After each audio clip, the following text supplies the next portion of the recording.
So in our previous videos, we were talking a bit more about demographic factors and how that might influence rates of anxiety. Now I'm going to move on into causes of anxiety. So we're going to use the biopsychosocial formulation to kind of help us understand a little bit more about what may cause this. Well, usually I'd start with the biological causes just to kind of keep us on track. We've talked a lot about these psychological causes, both in our class and in the last videos. So I just wanted to focus in on that first. So we have things like our cognitive appraisals. So how are we thinking about stressors in general? The things about coping styles. So are we more problem focused or emotion focused? In class, we're really focusing on the avoidance. So if I avoid everything that is scaring me, I don't have to, find out that it's not really that scary. And over time, this actually makes me more anxious. So in the short term, it's nice and good and it reduces my anxiety, but in the long term, avoidance is really not good. We'll also talk a little bit about cognitive distortion. So kind of how do we think about the world and, are we blowing things out of proportion or, not seeing things as they really are. So those are the things that are, the first two were in the previous videos. The second two we were talking about in class. So here I want to focus a little bit more on anxiety sensitivity as well as a personality trait of neuroticism. So anxiety sensitivity is basically how we interpret and how do we, interpret our bodily sensations. Are we also interpreting things about, are we afraid of having anxiety? We saw that there is some differences here in women and men, right? So women are more likely to have this anxiety sensitivity. But I wanted to focus on a little case study to kind of show you what anxiety sensitivity might look like. So let's watch this video about how Dan is interpreting his panic attack. Sometimes there are things holding us back from being happy, and we're not aware of it until life hits us over the head with a frying pan. And that is what happened to me. From ABC News, this is Good Morning America. Welcome to the most embarrassing day of my life. We're going to go now to Dan Harris, who's at the news desk. Dan. Good morning, Charlie and Diane. Thank you. This is me 10 years ago. And the reason this is the most embarrassing day of my life is not that it looks like I've been attacked by a blow dryer and a can of hairspray. No, it's that I am about to freak out on national television. Health news now. One of the world's most commonly prescribed medications may be providing a big bonus. Researchers report people who take cholesterol-lowering drugs called statins for at least 5 years may also lower their risk for cancer. But it's too early to prescribe statins slowly for cancer production. At this point, I realize I'm helpless, so I bail right in the middle. That does it for news. We're going to go back now to Robin and Charlie. All right, thanks very much. Dan Harris at the news desk with some of the headlines of the morning. Want to go to Tony Perkins now. Once the fear subsided, humiliation rushed in. I knew with rock-solid certainty that I had just had a panic attack on national television. So why would I tell you this very embarrassing story? Because that on-air meltdown was the culmination of something that had been building for years, something I never stopped to address. It's something we all battle, whether we have panic attacks or not. Call it the voice in your head. It's where I feel stress or when it's the inner narrator that can control us. Highly critical. Get in the way of living the life we want to lead. For Brian Simmons, it was outbursts of anger. I would act very reactively, very For Becky angrily. Schmitz, it was emotional eating. Eating was like my security blanket. In my case, like many Americans, my inner voice was pushing me to succeed. Annual New Year's party in New York. This is me in my late 20s. Thank you, Dan. Dan Harris. I had my dream job, but I also had doubts about whether I was good enough. But it's hard to do that. All right, I'm going to try it. 3, 2, 1. My solution? Become a workaholic. After 9/11, I volunteered to spend years in war zones where I covered the heroics of our men and women overseas and got a real taste of both the horror and the adrenaline of combat. After years of always barreling forward, when I finally slowed down, it was as if my mind revolted and I got depressed. And so, in my free time, I briefly but stupidly began self-medicating. And it was those recreational drugs, my doctor would later tell me, that almost certainly produced the on-air panic attack. So you can see there that Dan is interpreting this panic attack as the most embarrassing thing in his life. But it also seems like, in the moment he's having, those thoughts of, oh, what's this mean? And how does this work? And, oh, I just need to go on to the next person.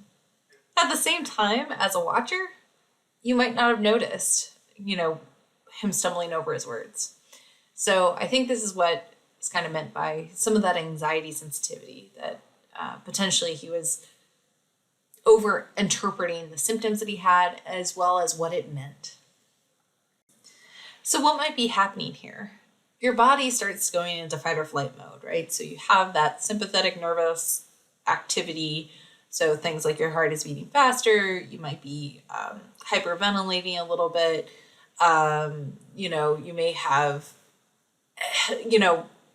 face feels flushed, you feel hot, you're ready to do some sort of action. But there might not be anything that's happening. So you start trying to interpret what is happening here. So a lot of the times we misinterpret this. This could be something like, oh, maybe I'm having a heart attack. Or thinking the very worst. Catastrophizing is thinking the worst. So, oh, I'm dying and, I can't get help out here. Those type of symptoms really, or those types of cognitive, thinking, the way we're thinking about these symptoms starts to make us panic more. So since we've interpreted this as, oh, this is scary, we have higher levels of sympathetic activity. So we have higher levels of the fight or flight symptoms. So it's really this misinterpretation. So this is misinterpretation. You must be ill or going insane. What if this never goes away? What if you collapse? You need to escape now, go to a doctor. Those types of things, right? We're sensitive to our anxiety symptoms and then we start misinterpreting them. So that is what this anxiety sensitivity is. The other psychological factor I want to talk about is neuroticism. If you remember from, personality, maybe in Psych 101 or Intro Psych, our personality, the big five, we can break this down into the ocean. Are we open to experience, conscientious, extroversion, agreeable, and neuroticism? So everybody has a certain amount of neuroticism. If you're low on neuroticism, you're more emotionally stable. Whereas if you are high, you're prone to a lot of stress. So you might have some of those more negative interpretations, or you just might be more stressed out in general. So we know that higher levels of neuroticism are related to anxiety. And so I liked this easy chart. I don't know what my Zen path is. Just found it on the internet, but I just wanted to say that I'm not necessarily saying what this is a great website or anything. I just like their graphic. We also have biological factors involved. And one of these is called temperament. We can think about temperament as being kind of our early personality. So our temperament style is really that early personality that we have. And one of them, one of these personality styles or temperament traits is called behavioral inhibition.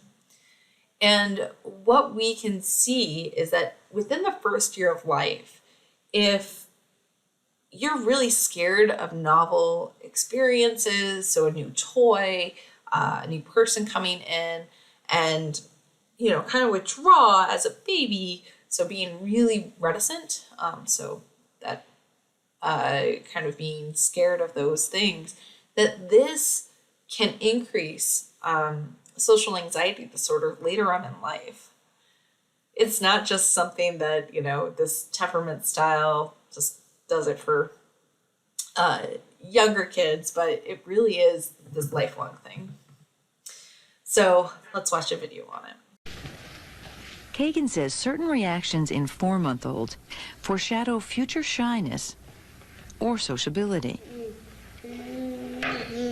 So the vocalization reflects that the child's becoming increasingly excited by the moment. Kagan thinks Robbie average, not likely to be very outgoing or very shy. But Jordan's reaction to the same stimulus is very different. See the motor activity of the arms and the legs.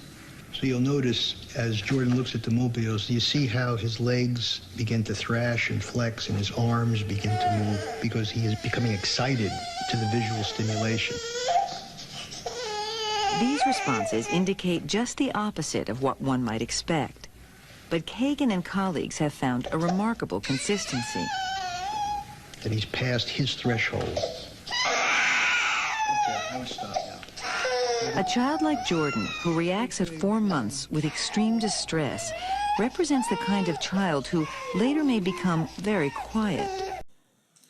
Another thing we need to focus on with our biological factors is what areas of the brain are actually associated with anxiety. And we've mapped this out.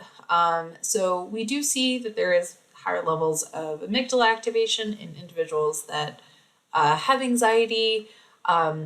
This structure helps detect danger and also respond to it. But since we've been talking so much about cognition, so our thought process, what we really find is that we have to consider more than just the amygdala. We also have to think about how we're interpreting things. So our prefrontal cortex, so right here in the front of your brain, is where you have that conscious experience of fear. You start processing those cognitions. So this could lead back to amygdala activation, right? So if I interpret this as a big threat, then that might make my amygdala go, yep, danger, danger, danger. So you have this kind of like crosstalk, right? So you might be experiencing some of those physiological responses and your brain goes, I don't know how to interpret this. And that's where you might get that misinterpretation. Your prefrontal cortex goes, hey, I think that might be a sign of danger that my heart rate is going up. So here are some of those brain regions involved with some of our fear responses. Lastly, we have some sociocultural models. As we talked about with gender, so gender would fall under this as well. We have these environmental factors that can occur. So gender differences being one of those, or even cultural or racial, ethnic differences. We also have that higher amounts of stress and traumas can relate to higher levels of anxiety. We also have kind of our social environment.